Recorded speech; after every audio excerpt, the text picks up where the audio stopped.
For LearnCD, I see two very important aspects. I think really early on, and this was in the processes ahead of the Accra High Level Forum and the Busan High Level Forum, I think LearnCD has been very important in helping us give meaning to something which is very difficult to define, and that is capacity development. So I think in articulating the ideas and facilitating the dialogue, I think that would be a significant contribution of the network. LearnCD has helped demonstrate some of the key concepts. For example, that the dynamism within capacity development, the fact that capacity development goes the whole spectrum from individuals right to institutions, the involvement of individuals, of organizations, of groups, and to the institutional factors. I think that's very important. When I think about LearnCD and how it's evolved in the past 10 years, there are two scenarios that come to my mind. One, it's been like a vehicle. It's a vehicle that has taken on different ideas, gone through a very changing landscape. As we do know, capacity development is about working in dynamic situations. And so it's been this vehicle that has traversed this landscape. And during that time, through this journey, it's taken on different actors at different times. It has gone through different situations, and it has evolved through them, and it has persisted through that journey.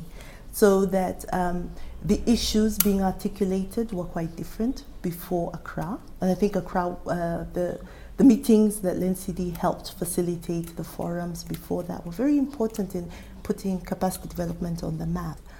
The other analogy I can give is of a sort of a revolving door, because I see LearnCD is important as a space. A lot of these platforms are important as space. And I see LearnCD as sort of the interface between different landscapes. And it's a revolving door where, you can go in, you're transformed, you leave something in and out of that space. Different actors come, some remain, some leave, and people take different roles. I'll give myself as an example. I have worked with, I suppose, 5 different organizations since I joined the network, and the network still remains relevant and important to my work. No matter how complex it is, we must bear in mind it's about very fundamental capacities, so that we might think about your capability to reflect, to learn, and to be able to share your learnings and your new findings with others. And beyond that, to be able to apply them. And I think that is where the whole dialogue that takes place within the capacity development fora and within LearnCD is key, in that it enables us to span that sort of, which is often a gulf between learning and application. And I think that's very important.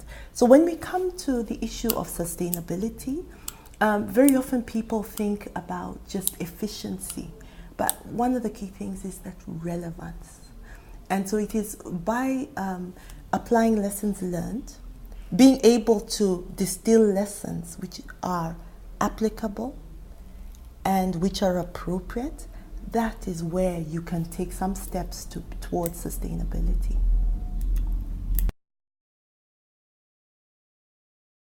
We need to take the capacity development debate away from the high-level forums and really apply it where it is needed most, amongst the communities where we live and where we work. I really believe now is the time to broaden the debate, to include the practitioners, and this means also changing our language and our style. And so there is both the opportunity, but there is the challenge of making capacity development more concrete where it's needed most.